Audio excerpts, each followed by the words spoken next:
there's really nothing more important than people seeing and enjoying the film. That strange slurping sound you're hearing it's not a problem with your sound system. It's just me drinking coffee. Okay, what can we say about this? I feel like I just shot it like a month ago. Extras are always a difficult thing to work with. Difficult group of people. Sometimes they're great. Sometimes extras can be fantastic, and they always like make your movie so much bigger and better. But they can be very difficult because they always want to laugh when it's quite inappropriate to do so. Now, here we had a really great shot I wanted to use. We were on the Batmobile, this traveling camera car, and going about 30 miles an hour, and we had 300 guys chasing us, and there's this fantastic shot. But unfortunately, when we saw it in dailies, the guy front and center was wearing big purple Calvin Klein underwear under his... Which is not overly appropriate for the period, I don't think. No, unfortunately, no, it didn't quite. Now, those were all multiplication shots. We had, usually in all those shots you just saw, there's 300 to 500 people out in the desert. But of course, we made it look like 10,000, or ILM did. Buddy's up there. The Rock only shot for a couple of days on the sequence, and that I know was a very difficult thing to accomplish, because you really only had him a few days. And he's doing all this. He not only had food poisoning, he arrived in Morocco and was there for 2 days when he got extreme food poisoning. And then he got sunstroke, which is rather debilitating. And he still did that whole fight and all of this stuff. And it was about 125 to 128 degrees out in the desert. And he would be wrapped in blankets, freezing. But the minute I called him to camera, he'd just get up and do it. So he really gutted it out through that fight sequence. It's always fun to have sand blown on you, too. This was all shot in Morocco. These are called the Merzouga Dunes, some of the most spectacular dunes in the world. We shot a lot of Mummy 1 out here as well. We'd get up usually about 2:30 in the morning and head out there and start shooting by 4:30 in the morning, because by 8:30 in the morning you couldn't film anymore. Because as soon as the sun crests the dunes and these shadows go away, the dunes just look very flat and boring. And so that was the time frame, from 4:30 to 8:30 in the morning. And then we'd go in for closer shots like this sort of stuff, and pound some light in there. But dunes are really unbelievably just spectacular until the sun gets too high and the shadows go away. This oasis forming here is obviously all computer generated by our friends at ILM. The plates are photographed in Morocco with the Rock, and then the foliage is added later in post-production. This was shot on the back lot at Shepperton Studios, or Pinewood Studios, actually, this one. You can tell about the roller skating guys, Bob? Oh, yeah, if you look deep in the background there, you'll see the guys in the fence just in the back there. They seem to be, I don't know, skating almost. One of the tricks that the visual effects company will be very unhappy that we pointed out to you. So we set this next shot up, and with all the burning flames, and it was kind of painful setup. We spent about 4 hours getting this shot together, and then, of course, we warned everybody. I said, nobody moves. It doesn't matter unless the Rock himself catches on fire. Nobody moves. And, of course, the minute the background caught on fire, which it was supposed to do, a Moroccan fireman with a pith helmet, shiny silver pith helmet, ran in. So we had to remove him in post.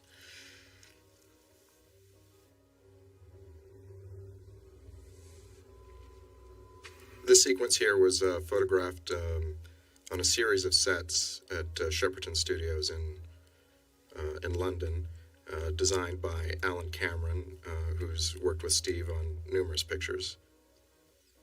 Real rats. We picked that particular tape because of the rats. We thought the rats did a great job.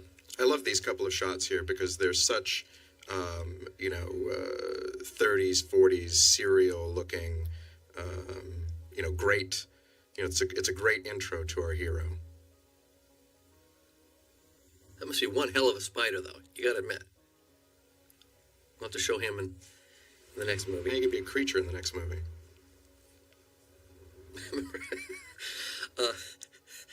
there's a take where actually Brendan's hair almost caught on fire here. I didn't notice it. I'm looking at the monitor, and his top of his head was just above frame. And he stopped performing and had this strange look on his face. And I go, no, Brendan, go, keep going. It's great. He goes, no, it's not. And that was when his hair was on fire.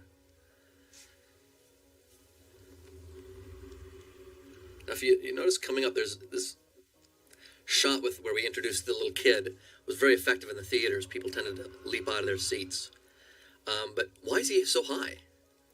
Look, he's as tall as Brendan almost there. We had to put him up on a couple of apple crates. But it's one of the sort of cheats that when you're making a movie that if the audience is in the scene, which obviously they were in this particular case, they don't notice. We should start pointing out some of our mistakes, Bob. People like that in Mummy 1. When we left this session after doing Mummy 1, Bob and I were all depressed. We thought, boy, we're such a bunch of amateurs and dopes. And we found out later everybody liked the fact that we showed all of our mistakes and pointed out. See, I was thinking we were just proving that once again doing this one. The amateur part, that is. What should I do? I don't know. Surprise me. I told many people that the reason I picked 9 years later is because I didn't want to work with babies, and I'd already worked with 5-year-olds. And so once I decided there was going to be a kid in the movie, I said I wouldn't work with anybody under the age of 8 or 9. And that's how this movie ended up being 9 years later. This sequence here was lampooned on the MTV Movie Awards rather well, with Jimmy Fallon as Rick and Kirsten Dunst as Evie and Oded Fehr as Ardith Bay, playing himself. You know, they did a great job with the sets and the lighting. Kid gets more and more like you every day. You know, enough people have seen a movie when you can make fun of it and people know what they're talking about.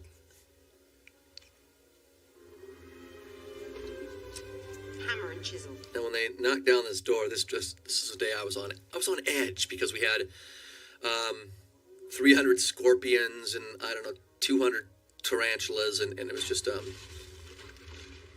everything had to be just drove me nuts. It just took forever because take 2 was they had to go in there and pick up each one of these things one by one and put them back in their boxes and then reset them. And so it's funny because it's such a simple shot that just flows by. Seemingly simple shot, and yet, it's something that took, an enormous amount of time and created an enormous amount of frustration. I always like that. And no scorpions or tarantulas were killed while filming this scene. Except for these guys. And they walk right out onto Soundstage 6, Shepperton Studios. Or D stage. Now this shot here, the foreground element was shot in Morocco with the horses coming in there, and the background is an ILM matte painting. Part of the reason we didn't shoot this stuff in Egypt at the real locations is because this is in the 30s when this is supposed to take place. Everything looked different than it does now. Not everything, but now there are skyscrapers, and Abu Simbel has been moved completely. They had to brick by brick take it apart and move it across the river. So we wanted it to look authentic. That and the fact that we were banned from Egypt for So that may have been another thing that came into play. I did get to go location scouting there several times, but and we some of the digital work is right out of Egypt, but we didn't get to spend a lot of time shooting there. This sequence used to go on a little bit longer. The trap that Freddy's character built, one of the 3 goons gets his hand caught in the trap, and it actually got a good laugh, but we wanted to keep the tone of the sequence more serious so that the threat of these 3 guys coming after the O'Connells was better.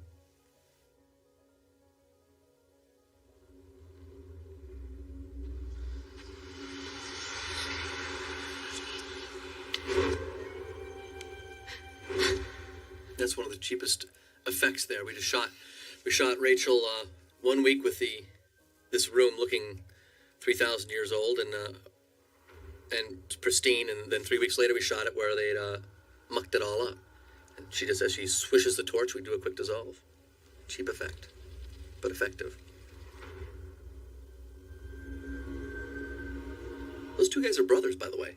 I don't know if you knew that, but I don't know if it's important, but I'm thinking they've got a really bad job.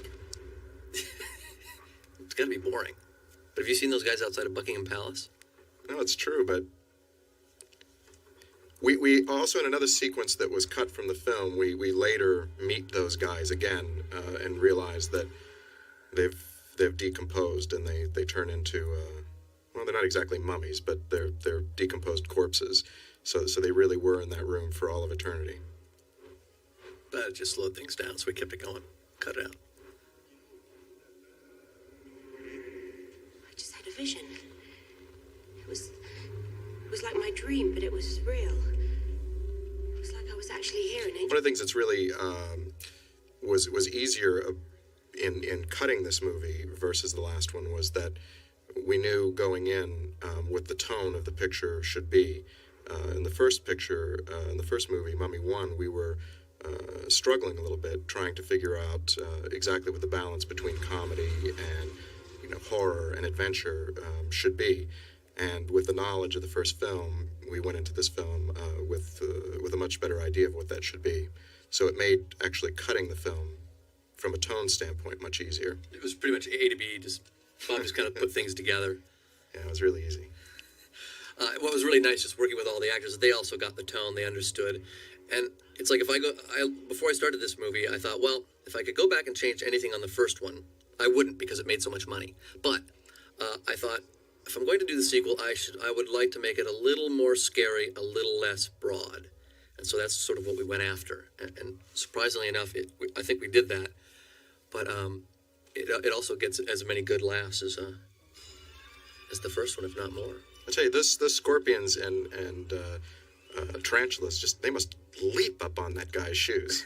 Yeah, we called that, wasn't that the bug magnet shoe? Yeah, what was the name of that? Bug magnet shoes. He just walks into the room and they cling to it like mad. If you notice little insert shots like that where a hand comes in and brushes stuff away, you'll notice that Evie's got about 4 different types of hands, because like second unit will shoot those inserts, and they'll use whatever girl happens to be on the set that day, whatever actress or extras around, so her fingers grow and shorten. And this shot right here where the rock comes in on Spivey's butt, that rock is CG. The actual rock, is in there, but you couldn't see it because it came through the frame too quickly, so it was replaced with a computer-generated rock. So there's lots of visual effects in the movie that you would never imagine are visual effects.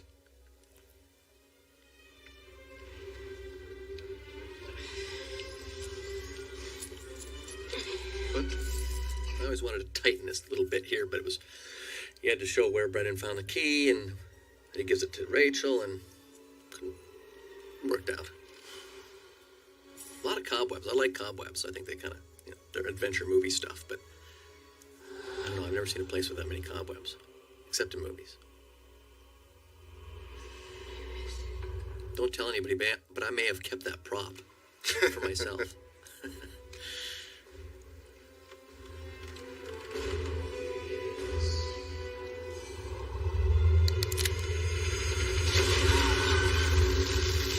These shots here where you see the shake, that's also done in post-production. The actors know that this is going to be done, so you see them moving around a bit. It allows Steve to have more control over the way that it's done versus doing it in camera. Actors always feel totally ridiculous doing this stuff. It's like pure Star Trek. It's like shake and pretend the room is shaking.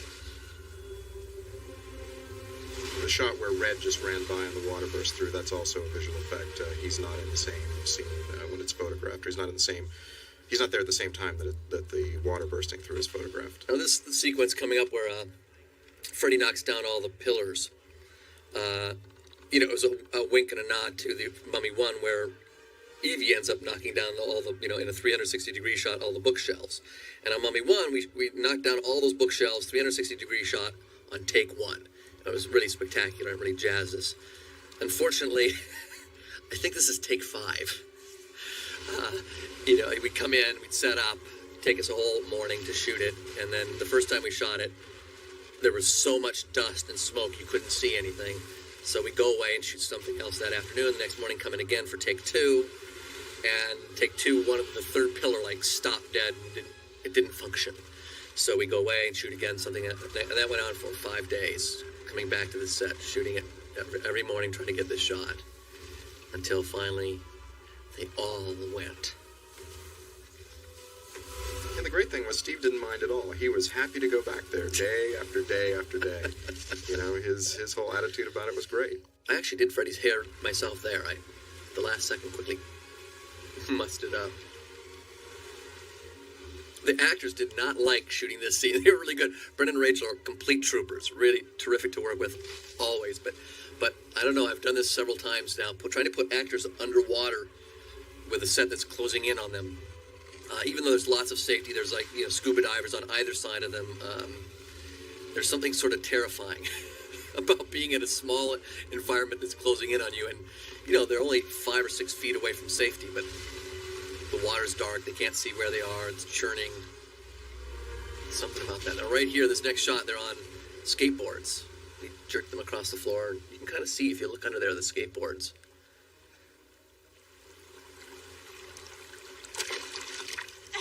Mom, Dad, I can explain everything. I'm sure that water's really tasty. This sequence here was photographed in England. If you can believe that. At a quarry. And in fact, you know, if you were to study it closely, you could probably find a few places where it's raining, because it's raining in most of this photography. We were very careful in cutting it to avoid any stuff where you could really see it. And then also on even a couple of effect shots and later in the sequence, I'm not sure what ILM did to remove the rain, but they did somehow. It rained. The first time on Mummy 1 we shot in England, we were there for 4 months, and all my friends on the crew said, you know, this is so strange that it's raining every day. We usually have beautiful summers. And it was Mummy Returns that I realized they were all lying to me, because it rained every day in London while we were shooting this, and we were there for almost 5 months. So, but this was pretty amazing to find this big, huge sand quarry. In fact, strangely enough, a lot of the sand gets shipped to Saudi Arabia.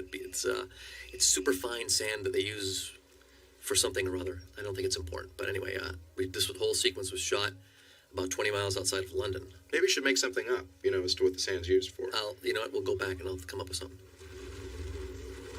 Again, this shake is all added in post. The actors are just pretending to rock. That's somebody's hand jerking that lamp there.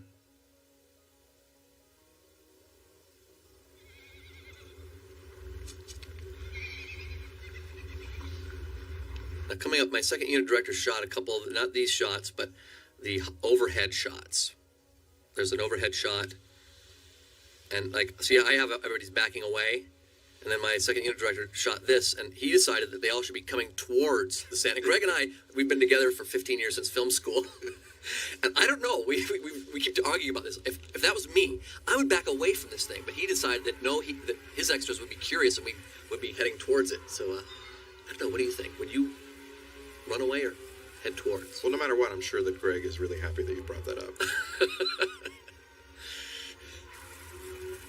This is the shot I was talking about earlier that, you know, there was clearly rain in the background. As these lights pan, you would see the rain being, you know, backlit by the light. I think you're looking at other things. Yeah, you are, and I think it all works out. If you notice, you can't see anything in that pit back there on that shot. We just don't want to spend the money. What I love about this, and I love this in the screenplay, is these guys came prepared. You know, they knew that the potential was there for these nasty little bugs to show up, and they had a plan. And those giant flamethrowers did the job.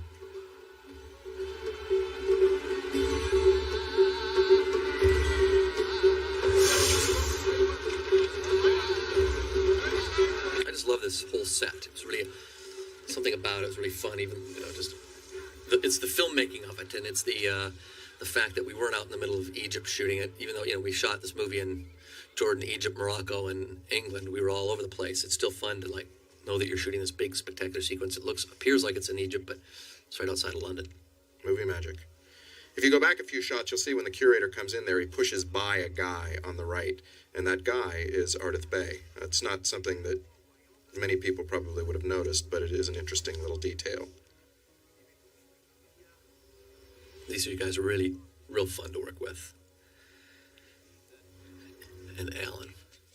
They're just, I really had a great time with this cast. I mean, the same with the last one. I've just been really blessed with really fun actors. Not like great actors, I think, but just, they're really fun.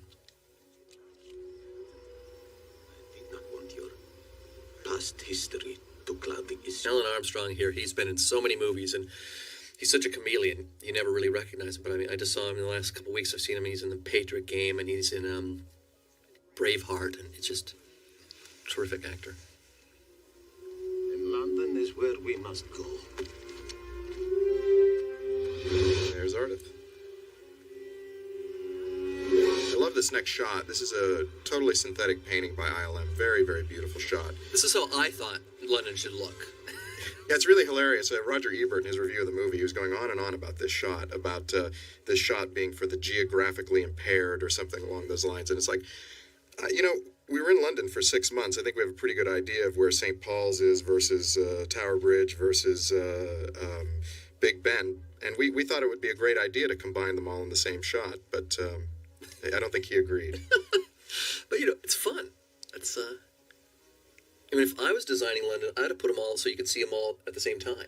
Instead of spreading them all over, because with London traffic, which is miserable. It's a much better design. Yes. So anyway, some of our, in post-production, we had the visual effects editor was a British guy, and he was always appalled by that shot. This sequence here was shot in, it's actually Ridley and Tony Scott's offices on the Shepperton lot. The two of them are owners or co-owners, I'm not sure, of Shepperton Studios, and they don't allow anybody to shoot in this old house. There's this old house on the lot, and but I knew Ridley was doing Gladiator, and we both had the same boss at the time. So I called up our mutual boss and said, could you ask Ridley if he'd mind lending me this building? And of course, what was he going to say? He needs favors also. So that's how we ended up shooting here. And I thought they should have paid Alan Cameron, my production designer, to leave everything, because it's actually doesn't look, they don't have any of these lamps or rugs, or it doesn't look anything really like this. It's really beautiful here. And the real thing is a little cold. No offense, guys, but I think this house was used in The Omen. I think that's about the last time it was used, yeah. Right on the lot, very convenient. Nice try. Now, these exteriors were shot in a different location, which is, typical of many things you do in movies. The interiors and exteriors are often not the same place. Funny thing is, this exterior, the interior of this old house, is the British Museum in both movies. And the exterior now is the O'Connell household. Now, by the way, it seems that stealing from tombs has worked out very well for the O'Connells, because they have a hell of a house. Brendan's going to laugh at this, but when Brendan read the first draft, I think one of the things he said was, I don't think we would spend our money on a, big, beautiful house. Couldn't we just have some sort of like eccentric flat of some sort, some apartment? And he was pretty, he kept pushing that because he didn't want to have the Connells make it seem like that they'd spent their money on a big house. And so we searched and searched all over London, but eventually a huge sword fight has to happen here inside this house in two different areas with and so I just said, oh, screw it. I just thought, we can't find location, so let's use this because it looks spectacular. Brendan showed up, he kind of just went, oh, well, this looks great. He didn't care. It's okay. Well, it's a really great movie house because, it's just so excessive and so much fun. It's interesting in the development of the script, this fight sequence that you're, going to see in a few minutes, was originally staged. Jonathan was going to have a casino, and that was one of the few concessions that was made to get the budget down a little bit. It all worked out very well. Also, geographically, it was just very hard to find in London a house and the casino. The whole thing was one of those. As many locations as we had, that was hard. We had a hard time with that one.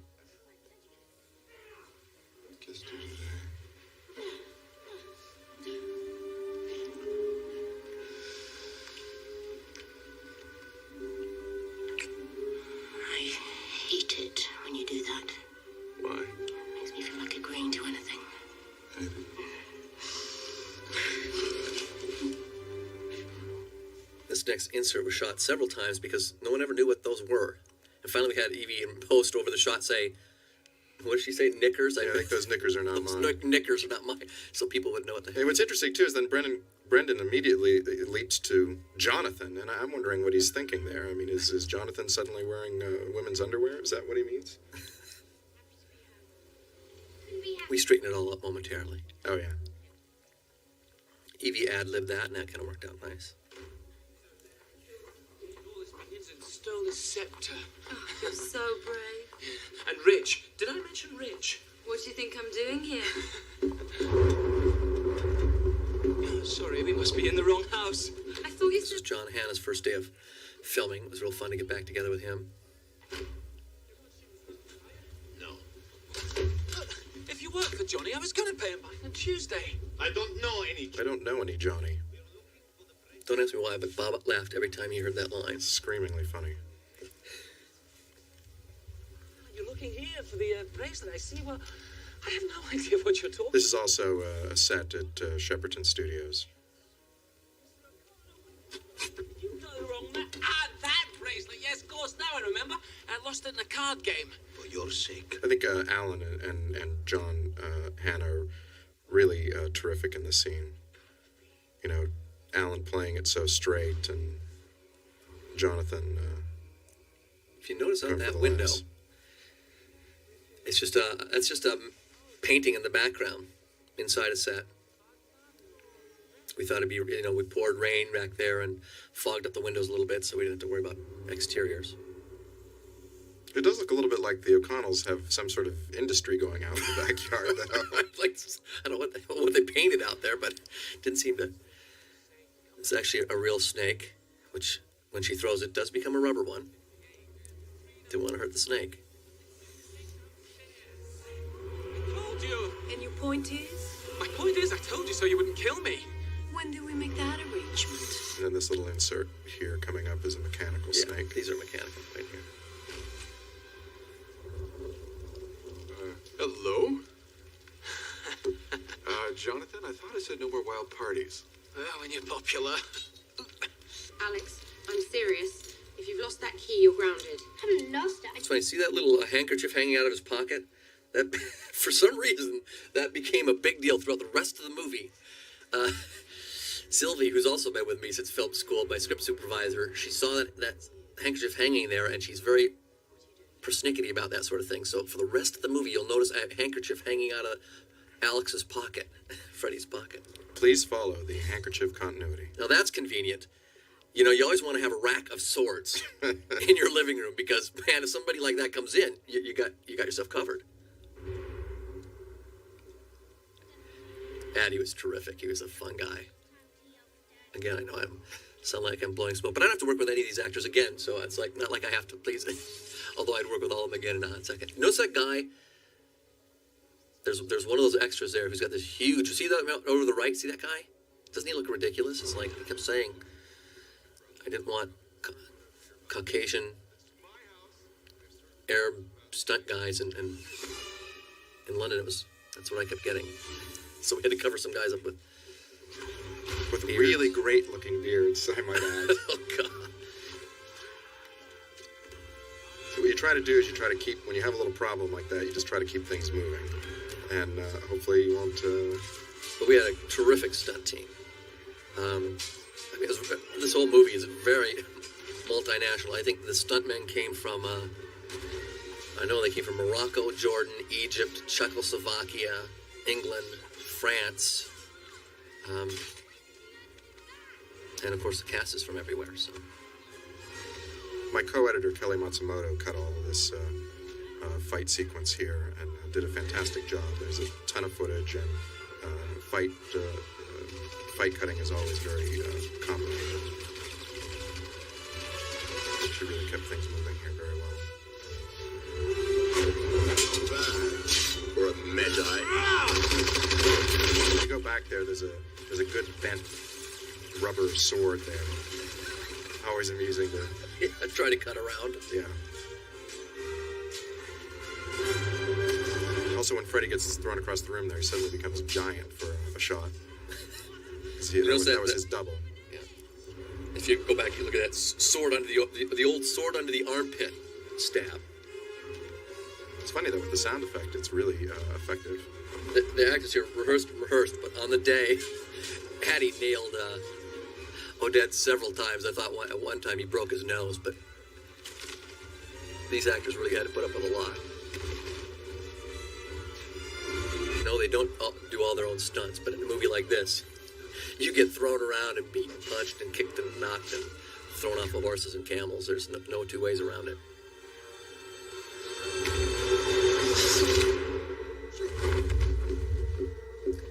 Originally, he was going to throw that sword knife at the kid, but some sort of child labor law didn't let me do that. Now, John Hannah here, it was his idea. He was just going to be hiding in this bathroom, and it was his idea to fill the bathtub up with water and suds and be hiding under it.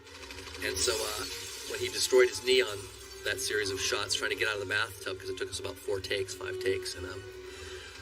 he could never blame me. I kept saying, John, it was your idea as he limped around the set. It's nice though because it sort of illustrates, how fluid things can be on a set. Where, a nice little gag like that wasn't written and just happens. They all understood their characters. I always think, man, Mila and her gang have the coolest cars. These are right-hand drive Packards, and beautiful, beautiful cars. I always think it's very cool. The bad guys, they have to have the same car too. They couldn't get two different cars. It's a rule. Yeah. It's a bad guy car rule.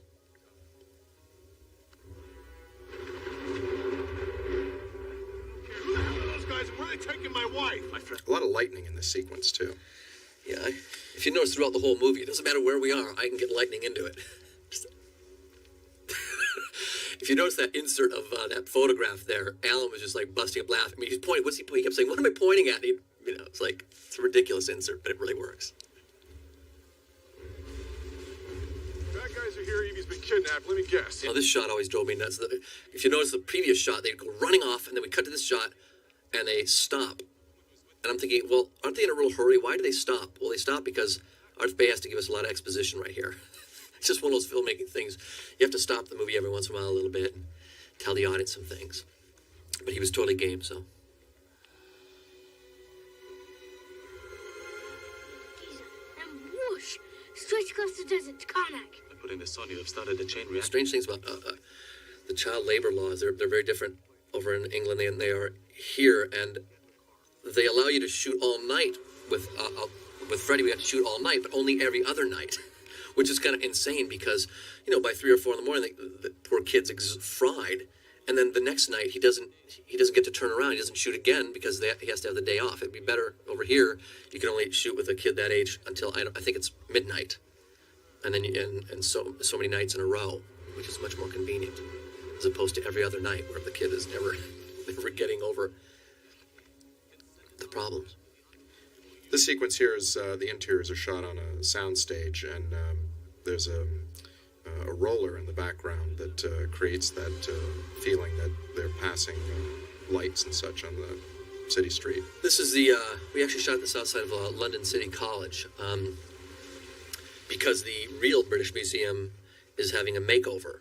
They look very similar, actually, the exteriors, but the real one was having a makeover, and there's all this really bad mobile homes and dumpsters and stuff like that, and scaffolding outside the real one, so we used this. Now, if you notice, in the previous sequence and this whole sequence, every time our actors are outside, it's not raining. Whenever they're inside, it's raining.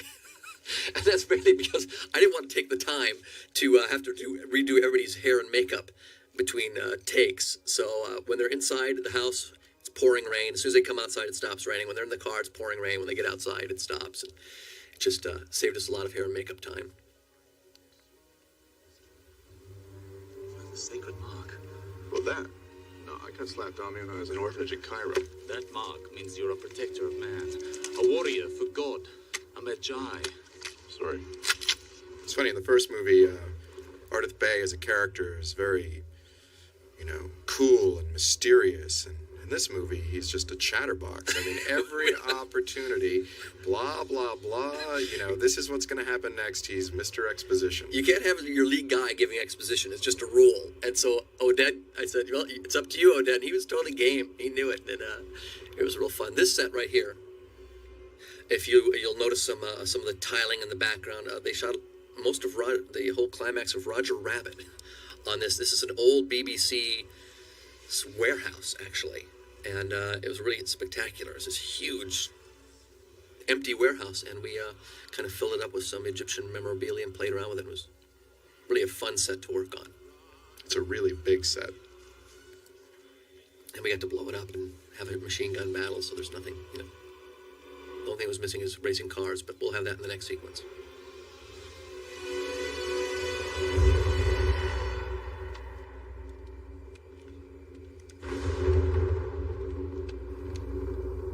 This is fun. We had to shoot this whole sequence in about an hour because the sun was coming up. We were running out of time, and so all these shots, and when the mummies come awake, I had 1 hour to shoot this. It was just like insane running around trying to get it.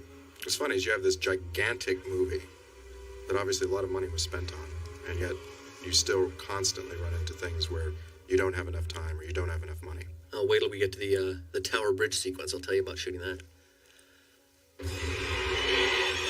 Mummies. I had to throw some guys wrapped in bandages in here. In the gag reel, you'll notice that, or the outtake reel, I guess they're calling it. There's a real funny shot. I'm trying to yell directions to the mummies, and one of the mummies holds his hand to his ear, try to hear the direction. I always wonder what happened to those mummies. See how we wet down those floors? Big shots like that, you don't think about, but not only do they have to be lit, and we have to rehearse it and get everything ready, but then we have to light all those flambeaux, and light all the torches and wet down the floor. And sometimes by the time you're done, the floor is dried up or the fires have gone out. It's a funny thing about torches. You see all these people use torches in movies, and you think, well, they last forever. Those torches, any kind of torch like that, they'll stay lit maybe 3 or 4 minutes, max. Then they go out. So I don't know. They must have many, many torch lighters in the ancient days. Just spent their whole day lighting those suckers. This is some really killer work from ILM. Imhotep is a vastly improved creature from the last show. Yeah, we really wanted to improve on that shot right there of Patricia is from the first movie, and it was quite difficult to actually shoot material that would match with that so that the morph could be done. It was actually done several times. This sequence, I think, is in the the making of special effects, so you'll know about that. But we really wanted to go out. This shot right here where he touches her hair, that was a big, big deal. That was like a huge step forward in the CG interaction world. And, in this movie, we just wanted, the mummy had to take a huge leap forward. We thought ILM did a great job on the first movie, but this movie had to be better. And they really did it. One of the things that's so difficult about doing a shot like this is when the shot was actually photographed, Patricia, who plays Mila Nangsunamen, had to perform that without anything there. The other difficulty, of course, is that the camera operator has to operate the shot without Imhotep being there also. So it's quite a difficult task to choreograph a shot like that for both the actors and the crew. And Dave Worley, a camera operator, drove him nuts because he spent, 40 years of his life perfecting, camera work. And suddenly we're asking him to do really bad framing. Mila, Patricia almost goes out of frame, and it drove Dave a little crazy because he's having to perform really bad framing. But, he understood that eventually when we put the creature in there, it'll be perfect framing.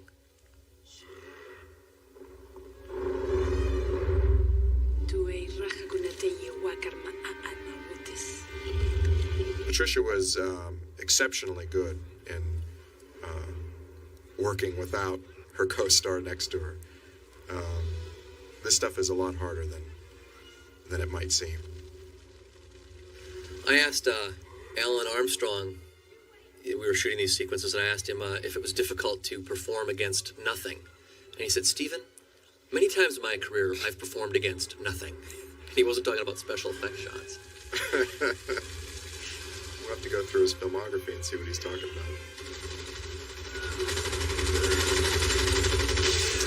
We had such a nightmare with the sequence with the MPAA because we were really,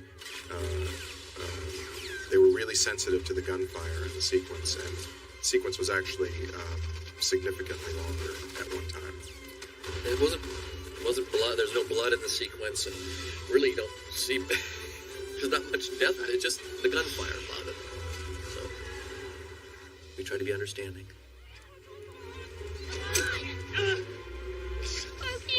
What I love about sequences like this and the bus chase that's coming up is the fact that we shot a lot of this in multiple countries and multiple locations, and then we cut it all together, and it seems like fairly seamless. Like it's all the same general locale.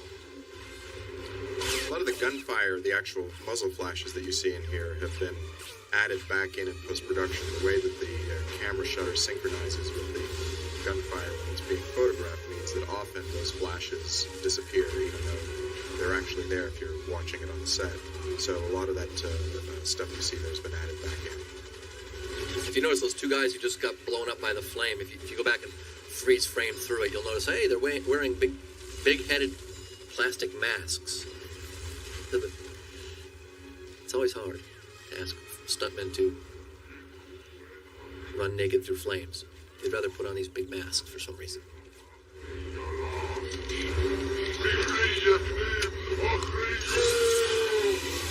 This is one of the areas I actually went over budget. I think I spent an extra $60,000 more in blanks and squib hits. But I just thought, oh, wow, this is one of those moments. At the end of the day, we came in just slightly under budget, so it worked out. You just got to know where to push it and when to hold back. This is a set, an exterior set out at Shepperton Studios. This was photographed very late in the production of the movie. It was about 5 in the morning. We're all exhausted. I said, let's just do this as a oneer. And we had 2 cameras and just shot it, and it worked out quite well. And John Hannah, like I said, he's, look at that. Look at that bus driving. He has a career, when this whole acting thing falls apart. He can always go over to bus driving. I'm sure he'll appreciate that. This whole scene, again, this is just like, we're intercutting between Pinewood Studios, Shepperton Studios, the City College, sound stages, Tower Bridge, streets, Greenwich Village. It's just, we were everywhere. The guys you saw burst out the wall, those were actually guys in suits. These are CG guys. The shot where they burst out the walls was initially meant to be a CG sequence, but for budgetary reasons, we did it practically. Yep. Some of these shots, it's guys in suits, and some of them, it's like obviously those are CG guys. I think this is a very strong sequence. The manner in which these guys move and leap is very creepy. It rhymes a little bit with, there's one shot somewhat like this in the first picture where they crawl on walls, and we thought we could do a lot more with that.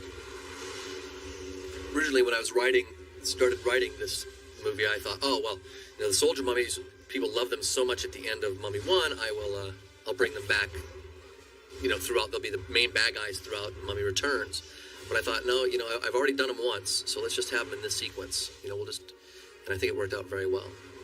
The other thing that was really, important in the sequence and in writing it, shooting it, cutting it, was we wanted to keep the threat of these creatures real.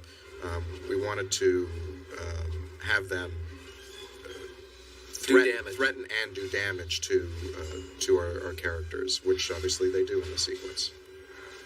And notice in that previous sequence and in one coming up, Odette just, there's nothing there. So Odette is throwing himself at windows and over chairs and benches, and he and Brendan were rather beaten up in this sequence. It's very hard if you're fighting a stuntman or a man in a mummy suit, it's much easier because at least you have some resistance, somebody holding you back from really hurting yourself somehow.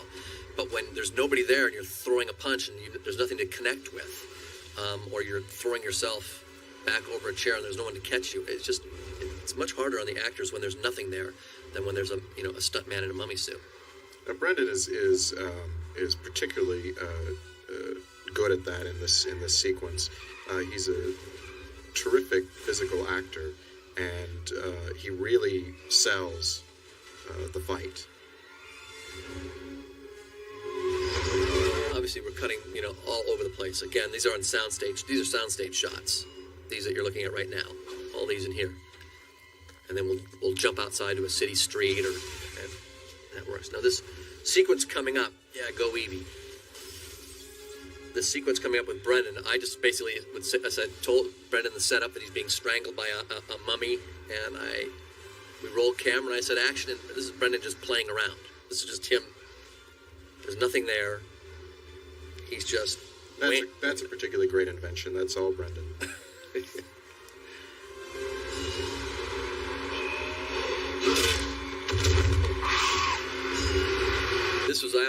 Kudos to Bob. This whole sequence with the bus going under the bridge, the bus was going maybe 3 miles an hour. Everything fell apart on that shot. The driver panicked and hit the brakes, and all these squibs went to blow the windows went off too early, and it slowly cruised under the bridge, and Bob, through skip framing and multiple other editorial tricks, made it look really fun. Now, for those of you keeping track of things, how many mummies were chasing after the bus when it started, and how many were eliminated? Well, 4 were chasing it, and only 3 were eliminated. What happened to the 4th one? Well, there was a fourth one that got eliminated in a tiny little sequence that went right there that we cut from the movie. We felt that the bus chase was over, and we decided to live with the continuity error. A 4th mummy grabs Jonathan through the side of the bus there and strangles him, and Brendan shows up and shoots him, and he goes flying off of Tower Bridge and into the water. It was actually pretty cool, but it seemed better without it. Now, this whole sequence, everything here this is all on Tower Bridge, and no one had filmed on this since a John Wayne movie about 20-something years ago. And the City of London decided to let us shoot on Tower Bridge. And I don't think they'll do it again. They forgot what. I mean, Tower Bridge, it's like the 405 in LA. Imagine shutting down the 405 at rush hour. Because what we had to do, they said, okay, you can shut it down for 20 minutes at a time and run out there, because we had to clear the bridge. It couldn't be any cars. And the first time we shut it down for 20 minutes, we backed up all of London. And Scotland Yard, honest to God, Scotland Yard showed up and threatened to shut us down and arrest us all. And finally they said, okay. Our guys talked to me, and they said, okay, well, you can shut it down for 10 minutes at a time. And so that's how we shot this whole sequence. We'd stop traffic for 10 minutes, run out with our cameras and the cars and the actors, and it was just guerrilla filmmaking. I mean, even on a huge movie like this, you have those problems where you can't shut down London. And so we still want to be on the real Tower Bridge. And so that's how we did it. Each of those things, we just rushed out 10 minutes a pop, boom, shot by shot. And there are actually a couple of shots, because of the speed in which that had to be photographed, where there are, this crowd watching the movie being photographed, and in those shots they were painted out.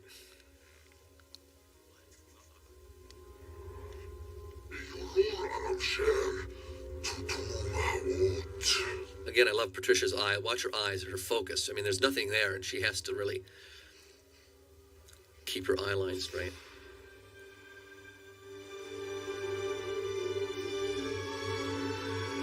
It's a really neat painting from ILM. Very evocative and impressive. And Leslie Schatz, who's been our sound designer since, again, film school. We work with the same people over and over again because we find good people and stick with them. And I just love when the sound effect he put in when her thumb goes into his ear. I thought that was very effective in the theaters. Here, if you notice in the background, we're running out of time. The sky is lighting up. It's 5:15. I've got 5 more minutes to get this, that shot, that side of this scene done. Because see how black the sky is there? See at the top of the frame how blue it is there? We're running out of time, folks. It's Monday morning and the traffic's about to pour in. The sun's going to come up and I'm done.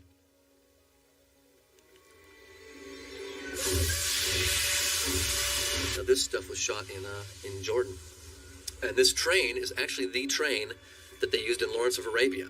In fact, that's why we shot all the train stuff, the exterior train stuff in Jordan, because this is like a one of a kind deal in North Africa. And so this is the train in Lawrence of Arabia, and we used it, and it was really great. Now the interiors here, we were. This is on a flatbed truck. We just built this set, put it on a truck, and we're driving down the middle of a road in Morocco. But the exteriors were all in Jordan. It's actually a very effective set, because one of the things that you get out of that flatbed truck set, in addition to the obviously the scenery going by, but you also get some shake and movement, and it not only helps the photography, but it also helps the actors, because they're in a real moving set, and when you fake this kind of thing on a sound stage, it just tends to look phonier. Yeah. Was next into your bed while you were sleeping. This is, I remember we had to shut down. We got hit by one of our first sandstorms. This is, I think I can't remember what day it was, second day, third day in Morocco. We got shut down from a sandstorm hit us. And we had really, on Mummy 1, we had fantastic weather in Morocco, blue skies every day. We got hit by 2 sandstorms that shut us down for maybe half a day, no big deal. But on this movie, we were getting hit every afternoon by sandstorms. And my second unit had to be evac'd out because they got hit by a flash flood in the middle of the dunes. And at one point during the shooting of this sequence, a sandstorm hit us and a thunder shower. And so it was raining mud for about an hour. I mean, it's ridiculous. Sometimes we'd be standing outside because some of it that day there's some exteriors we shot. And you'd be standing there and you didn't mind getting slammed by a sandstorm. But then when it started raining and you're just being dumped with, it's like someone standing over you with a bucket of mud, it gets a little ridiculous. One of the difficulties about making a sequel is that you have to reference the first picture a bit, but at the same time, you need to make it a standalone movie so people who haven't seen the first movie can still enjoy it. In that last sequence, there's all this business with the chest, which specifically relates to the first picture, and it isn't really all that necessary for an audience that's seeing this movie for the first time and not having seen the first picture. So it sort of complicates matters, and you'll see that throughout the picture, where there are references to the first movie for the enjoyment of audience members that saw the first film. Was that clear? I don't think it was at all. I was trying to follow that. I couldn't even I kind of understand where you... Basically, what we're saying is that we didn't want to bore... People who'd seen the first one know the first one very well. We didn't want to bore them. But some people who haven't seen the first one, you have to keep, they have to be informed a little bit. How can I cut movies? If that's the sort of clarity that I work with. I'll tell you, just play it back a few times and you'll see it made sense. I'm sure it did. That's what I say about all my movies. Yeah, play it a few times, it'll make sense to you. Actually, we're pretty anal about Đêm buồn lặng lẽ một mình tôi nhìn mưa rơi chợt thấy bồi hồi thao thức đợi chờ người xưa đến có lẽ người ta chẳng đến rồi ngậm ngùi nhìn cánh phượng vĩ rơi ve ngân dạ khúc thật bùi ngùi hà chưa kịp đi thu vội tới từ nay. These two movies, Mummy and Mummy Returns, are extremely huge and complicated movies, and yet after the last day of principal photography, we didn't shoot a single frame of film, which is pretty unbelievable. Most movies of this size would go back and shoot, many weeks of pickups and reshoots and that sort of thing. Curses. You ain't happy without a good curse. This is cursed. That is cursed. Give it a rest, will ya? This actually was on a sound stage. We didn't feel that it was as necessary to have movement and light because it's a darker set, so we weren't worried about being exterior. So we shot this on a sound stage at Shepperton. Although you will notice the set is being jostled by grips on the outside.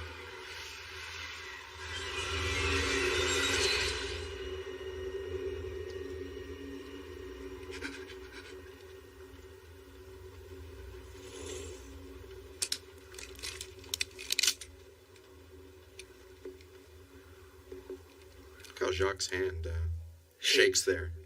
He's afraid. This shot, it's funny because this shot is slightly out of focus at the beginning, and we picked it. It was actually they filmed it, but it wasn't actually supposed to be a take. It was a second unit shot because it was a motion control camera that took almost a full day. This shot right here took a full day to do, and so second unit got it, and we decided the best take was their rehearsal take, and so it's, even though it was slightly out of focus, it just had all the elements. That was the best. So and in fact, the take had Arnold Vosloo in it, and he was painted out. This was when I'd been in Morocco a few weeks shooting. I'd already gone to Jordan and Egypt, and this is when Rachel, John, and Brendan show up for this is their first shot in the movie. One thing you'll notice about that previous shot, that big shot, it was one of those horrible white sky blown out days, and we replaced the sky in that. That's another digital trick that you won't necessarily notice, but is used throughout the picture. We like beautiful blue skies, but I don't have the patience to sit around and wait for them. Because if you do, you could be there for weeks sometime. So we just paint out the sky now. This is another one of those locations we did. Alan would set design it, but basically it was just it was just a little village that looked like ruins. Okay, if you're still with us halfway through this movie, that guy, the guy who's unconscious there. I tipped him big time because we kept having to slam his head. He was just an extra, and he was a real nice guy, local village guy, and I gave him a little extra afterwards. He was very grateful, and he was fun. This is a great intro scene for Izzy. He just really does such a great job. Real crowd pleaser. By the way, the name of this character, Izzy, is named after my dog, who was loyal and faithful and my best friend for 12 years and passed away 2 weeks ago.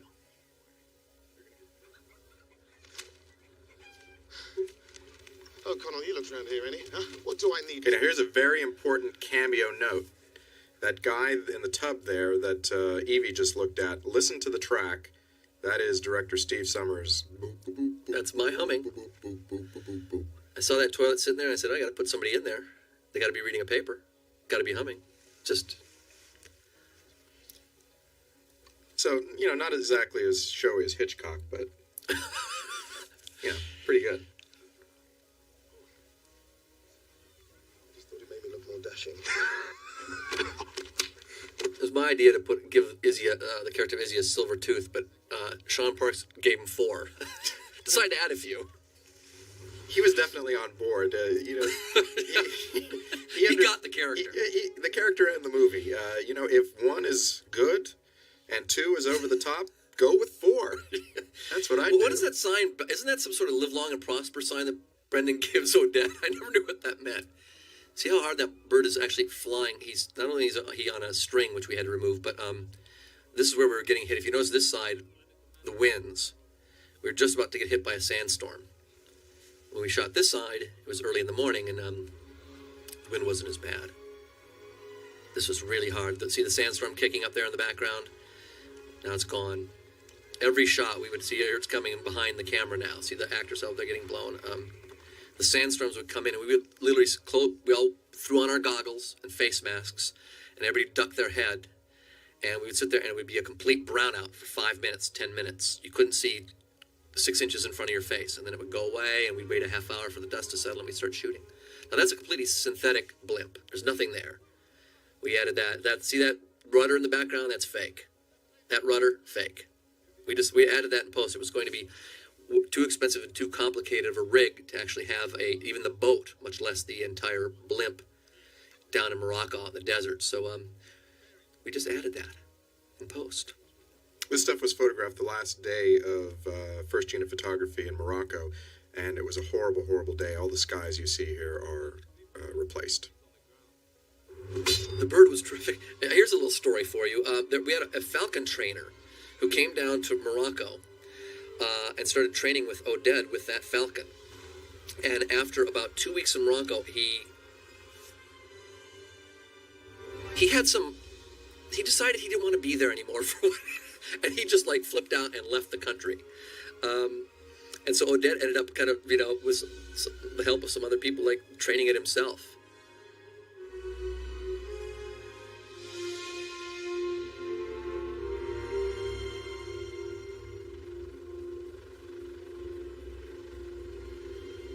One of the things that we were always looking for in these visual effects was the idea that you, as an audience member, would want to be there.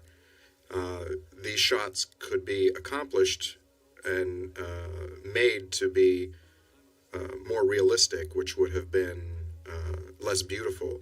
But our approach always with the visual effects guys, with all of these sort of shots, was make sure you want to be there. Right, we're not making a documentary. Although the pyramids, those are the pyramids at Giza. Those are the real pyramids, and those are real camels in the bottom of the frame in that earlier shot. But we'd shoot it at the right light, and then we'd have ILM kind of push it because we're making it's a fantasy a bit. We want it to be beautiful. Now all this stuff was obviously shot on a sound stage, and we replaced the blue screen in the background with the backgrounds you see here. There's a rather large dirigible set that's on the top of a gimbal that provides this sort of shake and movement that you see. If you notice that eye on the bow of this boat here, it's also on the side of Winston Havelock's plane in The Mummy. There's all kinds of little stuff like that we threw in here and there. I love him so much, I just can't. We both do. And Alex knows that. I'll get it back, you guys. I really love this shot here because it's very beautiful, and this would be a good opportunity to mention the phenomenal score that Alan Silvestri did. The music here is particularly beautiful. Yeah, it's great. And what happens at a certain point there is the actors turn and the blimp become digital because the camera actually can't get that far off a soundstage. This shot here, or that wide shot, was photographed by Greg Michael, the second unit director in Jordan. The train and part of the sun are real, and the rest of the dunes in the sky are synthetic island painting. Now this sequence, which really worked out well. I mean, these two were really on. They had a blast working together. If you look out that window there, it's a blue screen. These are blue screen shots. We ran out of time in Morocco. We were going to actually shoot this scene in Morocco, but we had on the flatbed thing. On a flatbed thing. But we had to get out, so we shot this on a soundstage with, again, the grips rocking it, and it worked out better because on a gimbal, for this particular shot with Freddie and stuff like that, it really gave the actors time. And when we were on the flatbed in Morocco, we really had to be moving because we would run out of road. Whereas on that set, on a soundstage, we really got to rehearse, and that scene was all about timing. And so I'm really glad we got to shoot it on a soundstage. Now, my main question here is, where did these guys get their outfits? I mean, what is it, like Evil Are Us? I mean, it's incredible. They've found some place to get these, incredible gowns.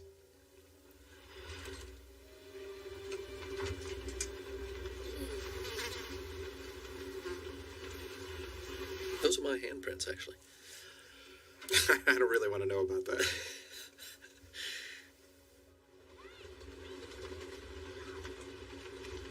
Again, Addie and Freddie had a blast working together. These two, because it's one of their big relationships. It's Addie's main relationship in the movie, and so they really rehearsed hard together, and it really worked out well. They really liked each other and had fun, and I think it kind of paid off in the movie big time.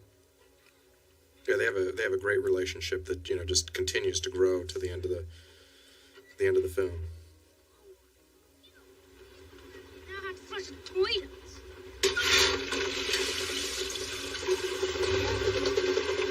That's also a visual effect.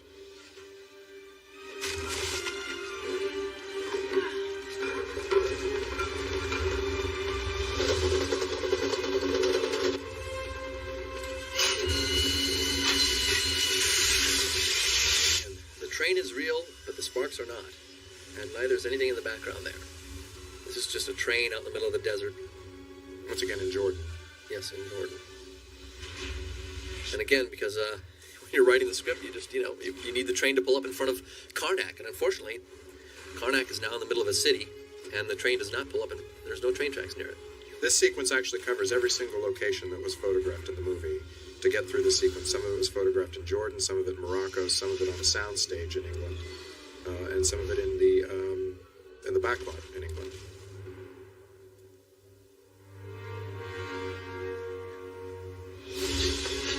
This shot always drove me nuts until it was finished, because all you saw out there were English fields. till the ILM finished the pillars.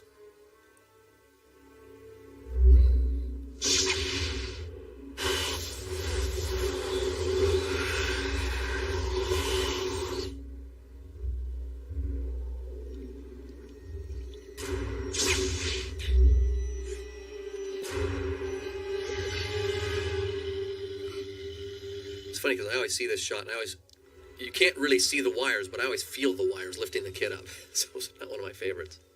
People seem to like it. Working with this bird, it was very interesting because it actually all cut together wonderfully, but working with any animal, it's always very difficult to get the timing right. But he did it. Oded was really good with that bird. If you embrace it, if you accept it, you can do anything. Again, all the backgrounds, obviously, these were blue screen shots, and we added these backgrounds. Our ILM did, and they were, we kept pushing. Originally, they were going to be daylight shots, and we decided to make them dusk shots, just to make them look prettier. The backgrounds are actually real backgrounds that were photographed in the Moroccan desert using a helicopter with a Westcam mount. This whole sequence, when I wrote this, I was like, I don't know, I felt like I was sort of on that day. I'd already figured out the whole story, but I just thought, when I got to this point in the script, it was all about the two romances starting to come together, and now we find out why Ankh and Evie despise each other so much, and this is the whole main setup for the payoff at the end of the movie. I knew when I was writing it that the two girls were going to be in basically Egyptian bikinis, and Rachel and Patricia were totally up for it, and I knew that the two of them work out constantly, and they're in great shape, and they really rehearsed to do this sequence.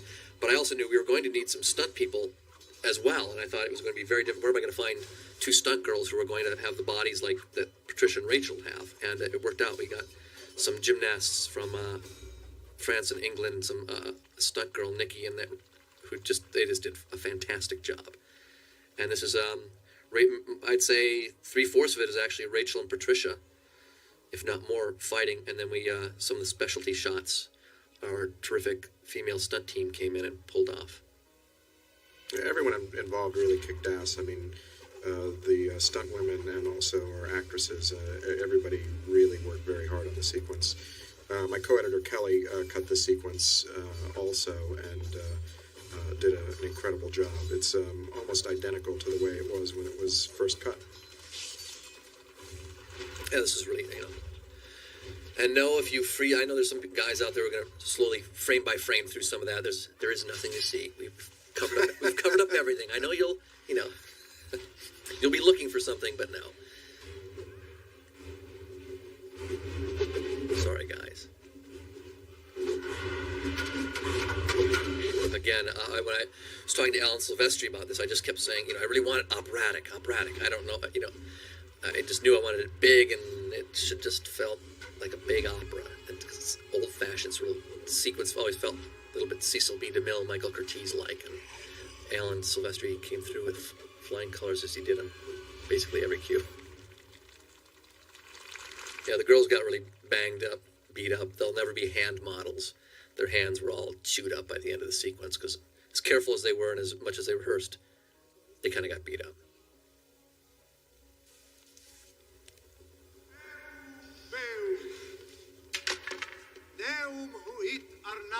Again, that blue sky in the background is just a painting on the interior of a set.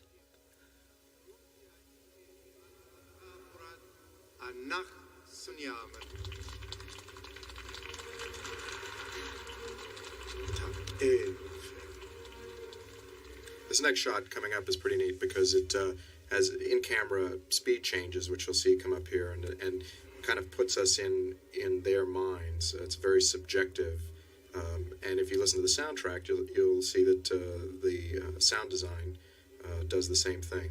Very effective. I really pushed Leslie on that because if I did a shot like this again, I would have more movement in the background, so you could really feel the slow down and the speed up.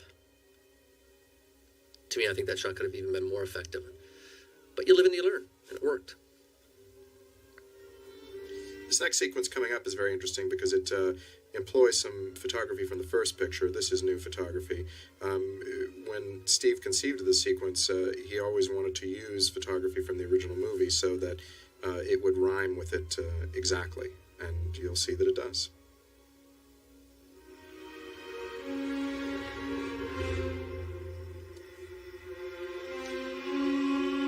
The intercutting of this, I mean, I was just like blown away. Bob did this whole sequence, and when I saw it, it worked even better than it did in the script. I thought it's just, it's amazing. You can go from 4 locations, 3 different time periods, and yet it seemed pretty seamless and flawless, and people just followed the story, and it really was a very dynamic. What's great about the sequence is it's something that only cinema can do. That you're traveling across time and space, within the same sequence, and I think that's one of the reasons that it's so effective.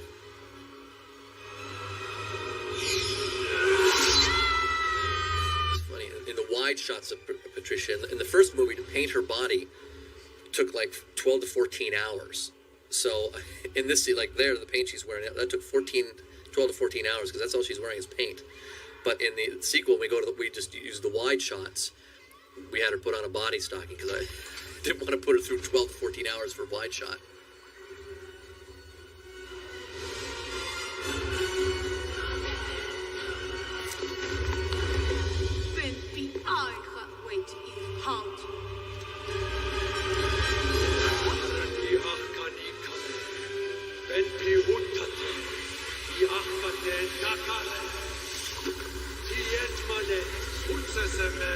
This shot here, there was a bit at the end of the shot that's really very funny.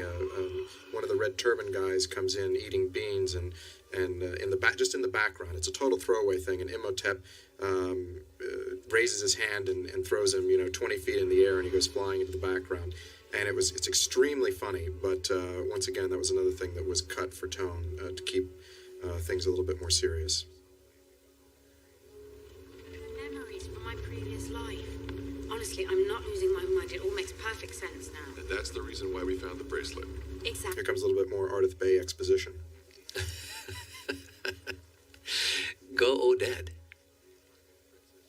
What's particularly good about the way he handles the exposition is he fires it out quickly. And how does the story end?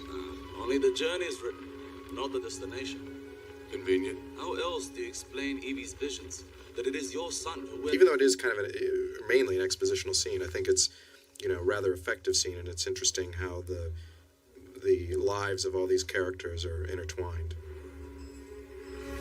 Yeah, this is quite a beautiful shot. This is shot on the side of the road in Morocco, and ILM put in the ruins in the background. So all the foreground tents and guys are real, but that background is ILM.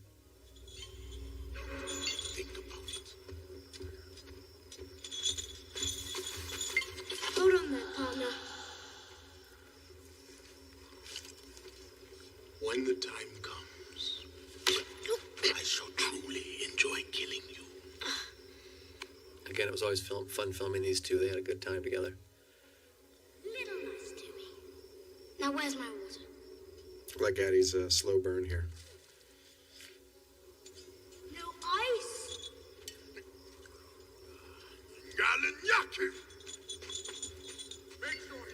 You really feel like if he has the opportunity, he will kill the kid.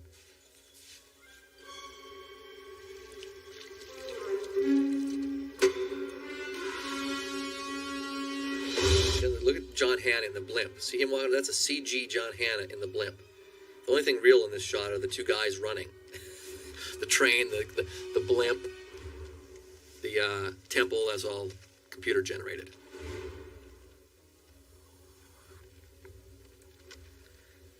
They've gone.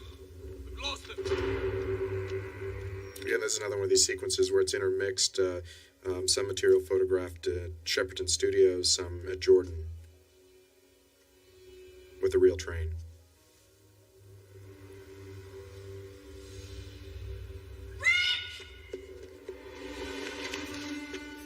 Now, we were a little worried about this shot coming up, and we seem to have gotten away with it. But boy, does that kid make like perfect sandcastles or what? And when she touches it, look, it doesn't fall apart. Well, not only does he do such an intricate design, but apparently the scale is exactly right. Now, what did Alan Cameron say about that? I can't remember. He said something like, you said to him, Alan, no kid would make sandcastles like this. I mean, it's too intricate. And he goes, well, I did. So anyway, that's the production designer. See, and once again, Alex's scale is dead on. Yeah, he really knew how to make. Yeah. Now this, part of the reason we didn't shoot this at the real Abu Simbel is because now this is what it looked like in the 1930s. Now it still looks pretty spectacular, but it's a little sterile. They've had to move it up onto an island because of the Aswan Dam. And these low-angle shots were shot on the back lot at Pinewood. We shot them the first time in Morocco, but the sky was so black with a sandstorm going on in the background, it just looked terrible. So we reshot these low-angle shots behind Pinewood. Now this, of course, is in Morocco because we're wider. Can't get away with that trick.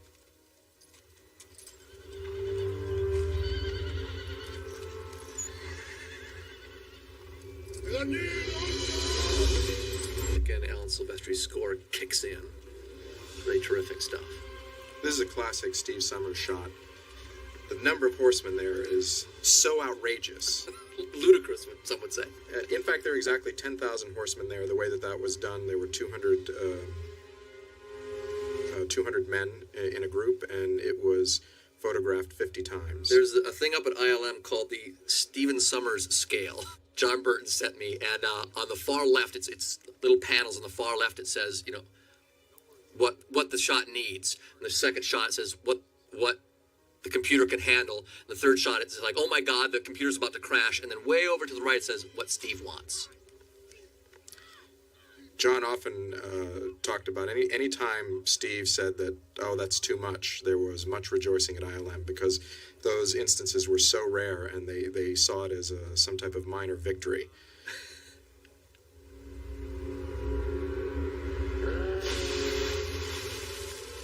Location, you don't have total control. And in this shot here at the bottom right hand side of frame, there were hundreds of tourists watching us who we had no control over, and so ILM just painted them out with this wall of water. But see up in the background there's all these tourists watching us film. We had no control over this particular set.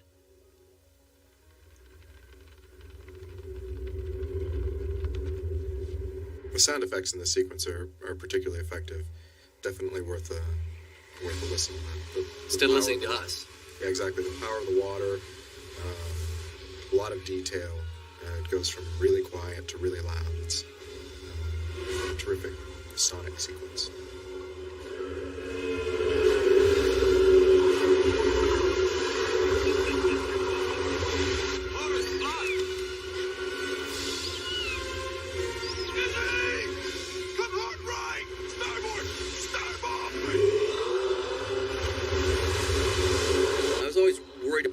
This sequence starting here, because it's actually quite ridiculous if you think about it.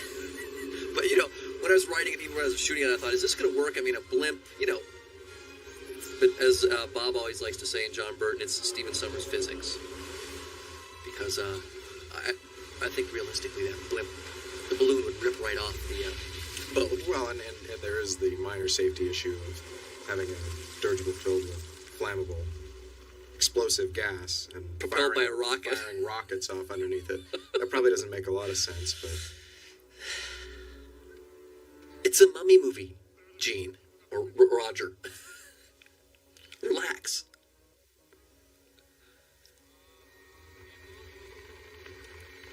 Again, all the backgrounds were shot at Petra in Jordan, and which is the canyon of the Crescent Moon in the third indie movie. Yep.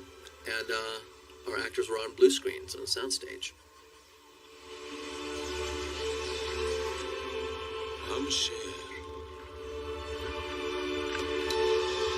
This is actually a very complicated sequence to put together because the background plates were actually the first thing that were photographed for the movie.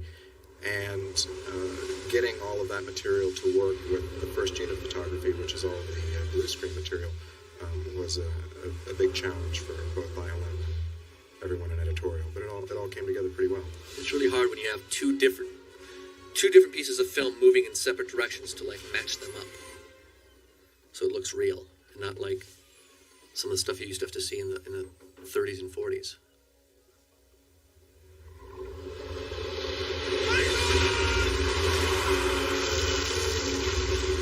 Here's another area where we have to go with faith a little bit with the audience, that the audience is willing to give us a break and believe that our heroes survived that. I think that everyone pretty much did. In Mummy, when the plane crashed, we had a whole sequence where they crawl out of the plane and snap. But I didn't want to do that where they have to crawl out of the blimp, so we just went right for their unloading the blimp, and it seemed to work. We were worried about this a little bit. You notice John Hannah there. He's helping I don't out. know if you look at him, but he's... This jungle was also photographed in England. Back lot at Pinewood. We had really terrific light this day. It was just until we got here, and then it started getting a little darker.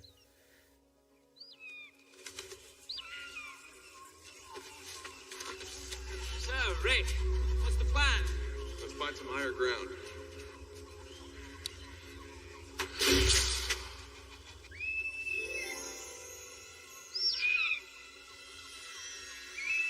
This is the sort of thing, this next scene, where we were running out of light on the back lot of Pinewood, and right here, so everybody grabbed bushes, ran across the parking lot, slammed them down, and we put our actors right in the middle of all this. So they're actually standing in a sort of next near a parking lot with all these bushes, because that's where the good light was. But it's a very compact scene, so it works out. I mean, I think it fits in. Yeah, couldn't do it on a wide shot. Yeah, it fits in very well, and, you were able to get away with it. Thank you. I think in a scene like that, you really see the camaraderie of the people themselves, not only the actor, the characters, but of the actors. They all really genuinely liked each other, and I think that's really comes across in both movies. That last effect shot where the bats fly past camera, that shot was done by Matt World Digital. It's a very pretty painting. And if you know, the bats are the exact same bats. I actually asked Matt World to use the exact same bats that were used in a movie Bob and I did back at Jungle Book. And there was a similar shot, actually, of a wide shot looking down on a jungle. And this was like 8 years ago, they threw these bats in for me for free. They were really nice. And 8 years later, I asked them if I could have those bats again. I bet they weren't free this time. No, probably not. No, this stuff is this sequence, because again, it was at Jungle Night. When you're writing a script, as a director, I think of this stuff. I think, well, how am I going to shoot this? Where am I going to shoot this? When I shot Jungle Book, I shot a lot of jungle, and most of in Jungle Book, the jungles look gorgeous. They're just really beautiful. It was Alan Cameron fixing it, but we shot them mainly in South Carolina and Tennessee. It's not because we didn't go to India. We shot in India for 2 months, but the jungles are either too remote or they're very brown and ugly looking, actually. And I wanted a lush, romantic jungle. And so when I started writing this script, I thought, well, I set this whole sequence at night, mainly because it's for story. I wanted it to be scary. I thought it should be scary, but also practically, I thought, I don't want to be trying to shoot a nighttime sequence in some real jungle, because to light it will be a nightmare and it will take forever. And so we shot it in a forest next to Pinewood Studios, and it worked out terrific. We just moved all these pine trees and palm fronds around, and you get a really beautiful, scary jungle. Not soon enough? But if it would have been set during the day, I don't think we could have got away with it. I remember that. I threw those shrunken heads. I thought, hey, I'm writing an adventure movie, and I can throw everything in the kitchen sink in, as you'll see later on with the log that we've seen in King Kong. And I just thought, oh, well, I'm in the jungle. It's an adventure movie. You got to have shrunken heads.